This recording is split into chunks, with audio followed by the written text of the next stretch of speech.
Hello everyone, welcome to English Inside Indonesia. Materi kali ini terkait verb atau kata kerja, yaitu kata yang menunjukkan aksi atau tindakan, keadaan ataupun kejadian. Kita bisa lihat ya sama-sama di contoh berikut. Contoh kata kerja, mencuci tangan, itu termasuk kata kerja. Kemudian bermain bola, itu juga termasuk kata kerja. Nah, mengajar, belajar termasuk kata kerja. Dan yang terakhir contoh di sini membaca buku termasuk kata kerja. Jadi semua kerjaan ataupun kegiatan yang kita lakukan yang menunjukkan aksi, keadaan ataupun kejadian itu termasuk kata kerja. Nah, dalam bahasa Inggris terdapat dua jenis kata kerja, yakni kata kerja regular verb atau kata kerja beraturan, dan juga irregular verb atau kata kerja tidak beraturan. Ya, verb beraturan atau kata kerja yang beraturan itu seperti apa sih, Miss? Nah, yakni kata kerja yang ada tambahan ed-nya. Itu kata kerja beraturan. Kenapa beraturan? Karena di sini ya, karena ada tambahan ed-nya. Bagaimana sih maksudnya? Mungkin kalian pada bingung ya.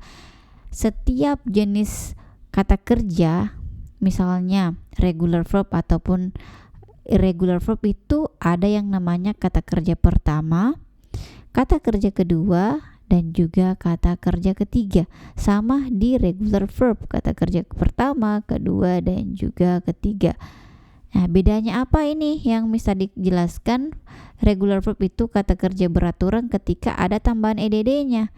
Nah, kapan sih ditambahkan ed? Ketika dia kata kerja kedua dan juga kata kerja ketiga. Untuk kata kerja pertama ini kata kerja dasar. Kata kerja kedua itu ada tambahan ed-nya.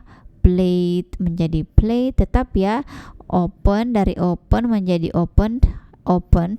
Jadi kenapa dia dikatakan beraturan? Karena kata kerja kedua dan juga kata kerja ketiganya itu tidak berubah. Tetap ya, dia beraturan. Hanya ditambahkan ed saja. Paham ya teman-teman?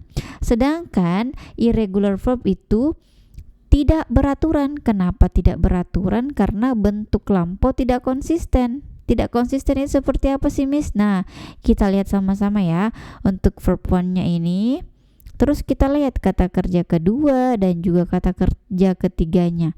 Nah, untuk contoh go ini artinya pergi. Dari kata kerja pertama berubah menjadi went. Nah, setelah berubah menjadi went, dia berubah lagi menjadi gone. Go and gone. Jadi tidak konsisten di sini. Beda sama yang di atas, hanya ditambahkan ed. Kalau yang di bawah tidak konsisten. Jadi tidak beraturan. Kemudian kita lihat contohnya lagi, eat. Eat artinya makan, menjadi ate. Kata kerja kedua, kata kerja ketiganya eaten. Eat, ate, eaten. Ya, ini juga tidak beraturan. Kemudian contoh yang terakhir, come artinya datang, menjadi came, kembali lagi menjadi come.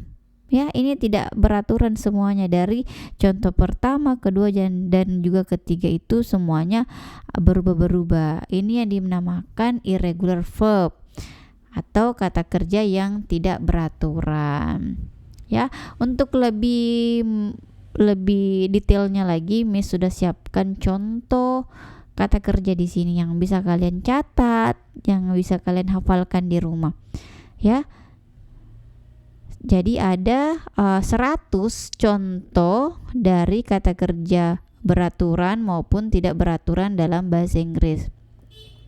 Ya, kata kerja beraturan atau regular verbs ini ya beraturan karena ada ed-nya. Jadi kalian bisa lihat sendiri, yang beraturan itu semua kata kerja keduanya itu sama kata kerja ketiganya sama tulisannya, hanya ditambahkan ed. Beda yang irregular verbs itu kata kerja kedua dan juga kata kerja ketiganya semua berubah-ubah. Ya, tidak ada keteraturan di situ. Jadi kalian bisa screenshot ataupun catat semua kata kerja berikut 100 kata kerja. Ini nih kata kerja yang sering digunakan baik percakapan ataupun di reading text. Jadi kalian bisa hafalkan di rumah. Ini semua 100 kata kerja yang sering muncul. Ya, jadi kalian bisa hafalkan di rumah, catat artinya. Untuk artinya sendiri kalian bisa cari di online dictionary ataupun di kamusnya di rumah. Seperti itu ya teman-teman. Jadi cukup sekian untuk penjelasan terkait verb, dan sampai jumpa di video selanjutnya.